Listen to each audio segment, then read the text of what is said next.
Guys, I just fixed my incubator DIY. So as you can see, it's working now.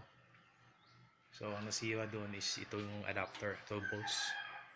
So I replace it sa bago kong adapter. This is from sa spare parts. So it's working now. So tinanggal ko yung itlog lahat. Sila. So I will place them back now because it's already fixed. Yeah, it's working.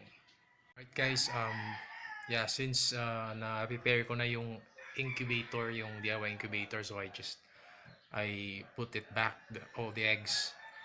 So yung iba may natira pa. So I will just keep it there. So ito yung incubator na okay na siya.